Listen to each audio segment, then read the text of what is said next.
lies.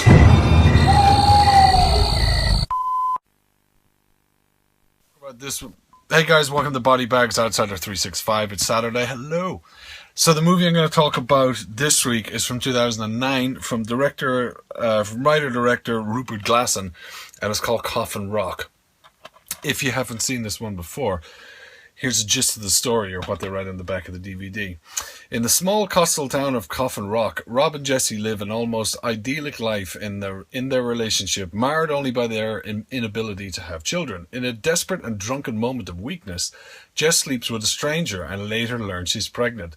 But the shocking truth is Evan, who is the stranger, but it didn't tell you here, targeted her from the moment she walked out of the fraternity clinic where he worked. Now Jess's guilt turns to full-blown horror as Evan, determined to prove his paternity, begins a petrifying transformation from menacing stalker to unhinged psychopath. So Billy Chainsaw from Bizarre Magazine called this a nerve-shredding ride of terror, and Twitch Film called it truly unsettling stuff. And it got 4 stars from Total Film and 4 stars from James Cameron Wilson, film star. And yeah, it's from the producers of Wolf Creek and stuff, so Aussie horror and all this. So yeah, that is kind of the gist of the story. You have the main 2 characters in this, who's Rob, played by Robert Taylor, who you probably have seen if you've seen Storm Warning. And then Jesse's played by Lisa Chappell. And Evan, who is the kind of psycho, the guy in this, is played by actor Sam Parsonson, who I don't remember seeing him in anything, but he's brilliant in this role. The movie starts off with, there's this little kind of fishing village and stuff, and Rob and Jesse seem to have a kind of, really good relationship and all this stuff, but you learn pretty soon, I should say, that they're trying to have children and they're unable to. They're doing all these tests and everything to see what the problem is, and nothing's happening. So yeah, they go to a clinic where Rob's going to donate some sperm and stuff, which when they at that, I think the receptionist is Evan. And they go back and stuff, and Rob is like a big tough, macho dude and stuff. So he gets kind of just pissed off at the fact that he had to do this, sperm thing. A lot of couples need to do it. But, he was kind of pissed by this, so they have an argument, and, he storms off, and Jess goes out and gets drunk. And Evan, who Jess didn't clock at the fraternity clinic or whatever, was actually taking all this in and took her dress down a whole lot. And he goes to the town, kind of posing as a stranger looking for work, and gets work right next to Rob, and kind of, befriends Jess, and he's kind of hanging around, trying to make his movie. He just sees that she's going to love him. Because, he can maybe give her what she wants or what Rob can't and stuff. So what unfolds is not an entirely original story. We've seen this like plenty of times before with these kind of stalker movies moving in on a couple and stuff. So I really do like this movie, but it's not the originality of the plot or the premise of the movie that's actually interesting in this for me. It's the delivery, it's the directing, it's the acting, it's the script. It's very believable. Like Evan, Sam Parsonson is brilliant in this as the kind of crazy stalker.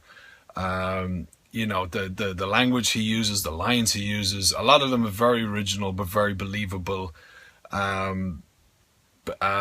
Believable attributes of a kind of a psychopath, or schizophrenic, or just kind of crazy person. The lines that he comes out with are absolutely brilliant. His acting in it is great. He's got the kind of charming nice guy this, and then just flips to this ultra violent madman the next. Rob plays a really good part. So does Robert Taylor, Lisa Chappell, and Sam Parsonson. I have to write this down because I have bad memory. But it's all good. It's all delivered very, very well, as I said. The acting in it, for like low budget. This is thriller horror, but the whole stalker thing and stuff like this, I would throw into horror. First saw this movie about 3 years ago, and I really, really liked it. I really thought it was original. When I actually picked this up, I didn't read the back of it or anything. I picked it up in like a budget discount store in the horror section, and I saw Coffin Rock in the house, and it's the exact same as another cover. It's the same cover almost as another movie I have that I can't remember, but I might touch on next week. So I was like, oh, this is going to be some kind of Blair Witch thing, right? You know, Coffin Rock, because that's a location in there. Nah, nothing to do with it, just a similar name. And it's just, as I said already, it's the same kind of premise or plot or storyline that we've seen in other movies. It's just, it's delivered and directed and all just perfectly in this for me. For like a stalker movie, I thought it was great.